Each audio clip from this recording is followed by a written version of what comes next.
어디선가 누군가의 법적 문제 생기면 짜잔 하고 나타나는 법선생, 저는 법선생TV의 선물선글입니다. 안녕하세요. 네, 오늘도 함께 이야기 나누실 윤윤 브라더스 모셨습니다. 네, 안녕하세요. 작은윤 김도윤 변호사입니다. 네, 안녕하세요. 큰윤 허윤규 변호사입니다. 네.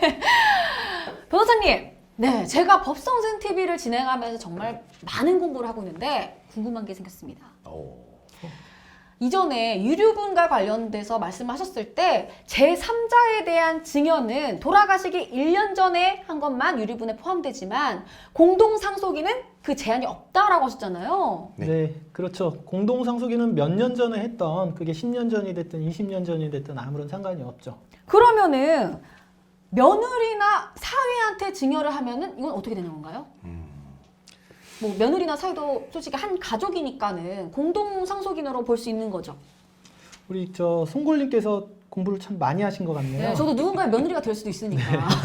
네. 사실 지금 질문하신 부분이 실무적으로 문제가 많이 되는 부분인데요. 그 원칙적으로 사위나 며느리 피가 안 섞였죠. 네. 네, 피가 안 섞이신 분들은 같이 살고 있어도 공동상속인이 아닙니다. 그래서, 아니라고요? 네, 상속인은 그 민법에 따라서 자녀나 배우자, 부모의 순으로 되고요. 며느리나 사위는 상속인에 해당되지 않습니다. 오. 네, 그래서 이제 실무적으로 문제가 되는 부분이 며느리나 사위에게 증여를 했는데 이걸 제3자 증여로 보니까요. 이제 원칙적으로 1년 안에 한 것만 유리분 청구가 가능하잖아요. 다만 이제 그 민법 단서 규정을 보시면 제3자에 대한 증여라도 1년 전에 한 증여라도 당사자 쌍방이 그 증여 당시에 유류분 권리자의 권리를 침해할 것을 알았다면 그 기간에 제한이 없이 또 유리분 청구를 할 수가 있거든요. 이제 그 부분이 좀 문제가 되는 거죠.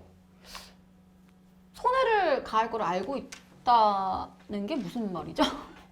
이제 쉽게 생각하시면 됩니다. 어째 법이란 것도 상식의 틀 안에 있는 거기 때문에요. 그 유류분 권리자의 권리를 침해한다는 건, 손해를 끼친다는 건 그 사람에게 돌아갈 유류분이 없다는 거잖아요. 그러면 그 전에 이제 며느리나 사위가 증여를 받을 때 뭐 시아버지나 아니면 뭐 장인의 재산을 전부 다 받았다든지 아니면 재산 중 상당한 부분을 받았다든지 아니면은 며느리나 사위가 그 재산을 관리를 하고 있어서 그 재산을 쏙쏙들이 다 알고 있었다든지 그런 경우에는 이제 손해를 끼칠 것을 알았다고 할 수 있겠죠. 아, 다 알고 있으니까. 네네. 네. 네, 그 실제 판례에서도 비슷하게 판단을 하고 있습니다. 망인이 돌아가시기 전 약 10년 전에 그 아들과 며느리에게 부동산 지분을 2분의 1씩 각 증여한 사안이었는데요. 그 1심과 2심에서는 그 며느리에게 증여한 부분에 대해서 며느리는 제3자다.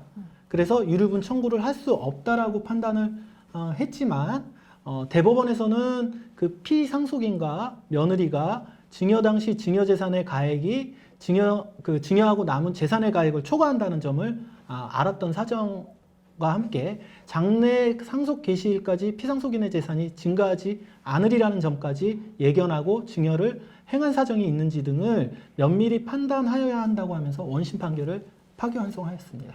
그러니까 좀 전에 또 말씀하신 것처럼 며느리의 경우에는 시부모의 재산을 다 잘 알고 있었으니까 다른 상속인에게 손해를 가할 것을 알았다. 이런 의미죠.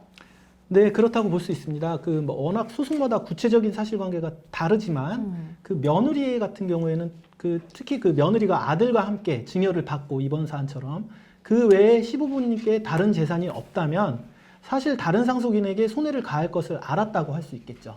네. 그리고 지금 변호사님께서 말씀해 주신 사례 외에 또 며느리나 사위에게 한 증여가 유류분에 포함된다고 한 사례가 있는데요. 이 사례에서는 이제 시어머니가 며느리에게 증여를 했는데 특별히 며느리에게 증여할 이유가 없었고요. 사실상 이 증여를 한 이유가 원래는 아들에게 해주고 싶었지만 아들의 세금 부담 때문에 조세를 회피하기 위해서 며느리에게 한 것이었습니다. 그래서 법원에서는 이건 아들과 며느리가 사실상 경제 공동체고 며느리에게 증여를 함으로써 아들이 오히려 그 이익을 얻었기 때문에 이거는 아들에 대한 즉 공동 상속인에 대한 증여라고 판단을 했고요. 이런 경우에는 1년의 기간 제한 없이 무조건 유리분 청구에 들어갈 수가 있는 거죠. 그러니까 아무래도 케이스가 워낙 다양하다 보니까는 상속이라는 것이 이제 한 가지 이런 해결책보다는 여러 가지 구체적인 사안에 대해서 형평성을 많이 추구한다는 느낌이 드네요. 네, 저도 누군가의 며느리가 될 수 있으니까 네, 오늘 저의 궁금증 해소했습니다. 우리 구독자 여러분, 법에 대해서 궁금증이 있으시다면요 언제든지 불러주세요. 이렇게 법선생